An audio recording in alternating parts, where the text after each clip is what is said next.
नमस्कार. नीलम फॅशन क्रिएशनमध्ये तुम्हा सर्वांचं खूप खूप स्वागत आहे. एकदम सोप्या पद्धतीने मी तुम्हाला या इथे कटोरी ब्लाऊजचं ड्राफ्टिंग जे आहे ते सांगणार आहे. तर इथे मी तुम्हाला आज 30 साईजचं ड्राफ्टिंग जे आहे ते दाखवणार आहे. तर पहा, 32 साईज 34 साईज आपण बऱ्याच वेळा कटिंग करतो, परंतु 30 28 साईज जी आहे ती अगदी लहान साईज असते. त्यामुळे काय होतं, शोल्डर उतरतात किंवा मुंड्यामध्ये जास्त घोळ येतो. पहा, तर जेवढी कमी साईज तेवढा सुद्धा प्रॉब्लेम आपले जास्त असतात. तर इथे कशा पद्धतीने कटिंग करायचं आहे हे मी तुम्हाला सांगते, म्हणजे तुमचा सुद्धा प्रॉब्लेम दूर होईल. मुंड्यामध्ये सुद्धा त्यासाठी काय बदल करायचा आहे, मुंड्याला आकार देताना जसं आपण रेग्युलर आकार देतो त्यापेक्षा थोडासा काय बदल करायचा, काय चेंजेस करायचे हे तुम्हाला इथे मी समजावून सांगणार आहे. तर एकदम सोपी पद्धत असणार आहे आपली ही.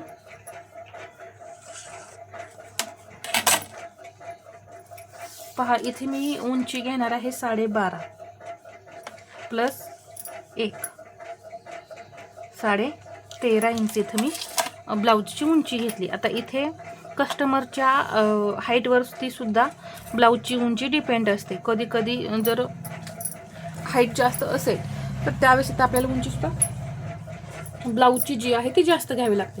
आता जसं आपण नेहमीप्रमाणे 5 इंच शोल्डर घेतो, तर तसं न करता ज्यांचे प्रॉब्लेम बरेच क्रिएट होतात पहा छोट्या ब्लाऊजमध्ये, त्यांनी इथं 5 इंच जेव्हा शोल्डर घेऊन सुद्धा तर तुमचं शोल्डर उतरत असेल त्यावेळेस इथं 4.5 इंच शोल्डर घ्यायचं. मी फक्त इथं 30 साईजमध्ये 4.5 इंच शोल्डर घेतलं. अजून एकदा असंच मी 4.5 इंचावरती मार्किंग करून घेतलं आणि इथे 5.25 इंच मी जी मुंड्याची उंची जी आहे ती ठेवलेली आहे. तर इथे मुंड्याची उंची सुद्धा आपण मुंडा घेरावरती ठेवणार आहे. आता सध्या तरी मी 5.25 इंच ठेवली. मुंडा घेर मला हवा आहे 6.5.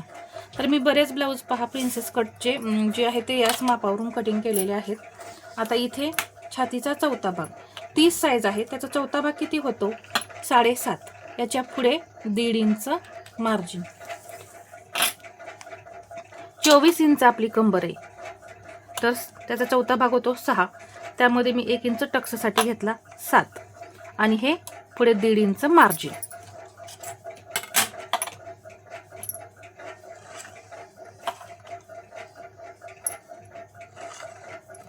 या पद्धतीने आपलं रेग्युलर आपण जे ड्राफ्टिंग करतो ते करतो. आता पहा, इथे मी शोल्डर सुद्धा नेहमीप्रमाणे जेवढं घेतो त्यापेक्षा शोल्डर इथं कमी करायला सांगितलं. म्हणजे काय होईल, गळ्याची रुंदी सुद्धा आपली इथं आपोआप कमी होईल, म्हणजे शोल्डर उतरणार नाही. आता इथून मी काय करत होते, 1.25 इंच इथं मुंडा खोली घेत होते, परंतु काय होतं इथं पहा, इथून जेव्हा मी 1.25 इंच घेईल तेव्हा कुठे येतं, इथं येतं. तर आकार देताना पहा, या साईजसाठी आता हेवी साईज असेल त्यावेळेस हे 1.25 इंच बरोबर होते, परंतु आता ही लहान साईज आहे त्यासाठी हे जे अंतर आहे ते खूप होतंय. तर हे तुम्हाला आता समजलं असेल. मग हे अंतर आता आपल्याला कमी करायचं आहे. यामुळे काय होतं, इथं एक्स्ट्रा कपडा शिल्लक राहतोय आणि मग मुंड्यामध्ये घोळ येतो. तर हे होऊ नये यासाठी हे अंतर आता आपल्याला कमी करायचं. मग मी हे अंतर जवळपास 1 इंच घेणार आहे. किती, 1 इंच. पहा, इथे मी हे अंतर 1 इंच घेतलं आणि ही जी मुंड्याची उंची आहे याचा मी आता सेंटर करणार आहे, म्हणजे 2.5 आणि वरती 1 पॉईंट एवढं मी इथं घेतलं. आता इथून सरळ आले 1/2 इंच आणि पहा या पद्धतीने. आता इथे सुद्धा हा 1/2 इंच पॉईंट आपण जे मुंड्याला आकार द्यायचं जो टॉपिक पाहिलेला आहे त्यामध्ये मी इथं सांगितलेलं आहे. लहान साईजमध्ये 1/2 इंच, इथे सुद्धा हे 1/2 इंच. हे जे 1/2 इंच असतं ते सर्व साईजमध्ये असतं. तर इथून पहा या पद्धतीने हे डाऊन करायचं. तर परफेक्ट हा आकार आपला इथूनच गेला. आता हा मुंडा घेर आपला जो 6.5 इंच आहे इथे जो मी तुम्हाला सांगितला तो इथं भरतोय का हे आधी चेक करून घेऊया. तर 1/2 इंच हे मार्जिन सोडून देते शोल्डर जोडण्यासाठी आणि इथून मुंडा घेर मोजून घेऊया. पहा, बरोबर 6.5 इंच मुंडा घेर भरलेला आहे. तर अजून एकदा मोजून दाखवते. इथून पहा, असा टेप हळूहळू हळू फिरवायचा.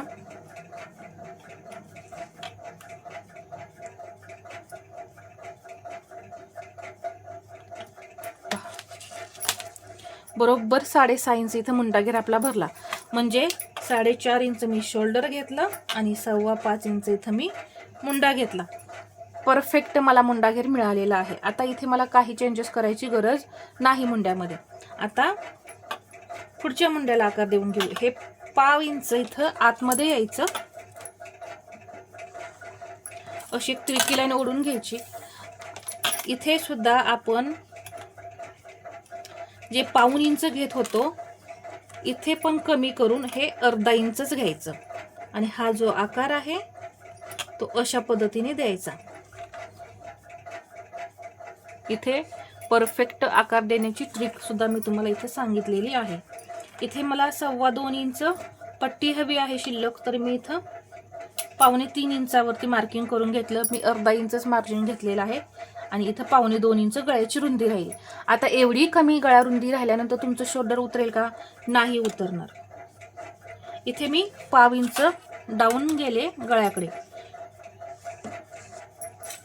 आणि इथं हे मार्किंग करून घेतलं गळ्यासाठी. आता इथून खाली आपण गळा मार्किंग करायचंय. जर तुम्ही डायरेक्ट इथून गळा मार्किंग केलं तर हे आपलं होणार पाव इंच किंवा 3 लाईन जेवढं अंतर भरतंय ते कमी होऊन परत गळा तुमचा कमी होणार. तर त्यासाठी आधी हे मार्किंग करून घ्यायचं. याच्यानंतर जेवढा गळा पाहिजे आहे तो घेऊन त्यामध्ये अर्धा इंच मार्जिन प्लस करायचं. आता इथे साईज छोटी आहे, 5.5 इंच मला गळा पाहिजे, तर मी 6 इंच घेतला. कुठून घेतलाय पहा, हे जे पाव इंच आहे ते सोडून त्याच्या खाली 6 इंच मार्किंग करून घेतलेलं आहे आणि इथे घेणार आहे 2.5 इंच, जसं रेग्युलर घेतो त्या पद्धतीने. एक बॉक्स तयार केला. आता इथे गळ्याला आकार द्यायचा. क्रॉस पट्टी घेणार आहे. आता इथं हाईट किती आहे ब्लाऊजची ते बघून सुद्धा आपल्याला इथं क्रॉस पट्टी ठेवायची, तर 2.25 इंचच ठेवणार आहे मी क्रॉस पट्टी. जास्त मोठी नाही ठेवणार, 2.5 इंचाची नाहीच घेणार आहे मी, फक्त 2.25 इंचाचीच घेणार आहे.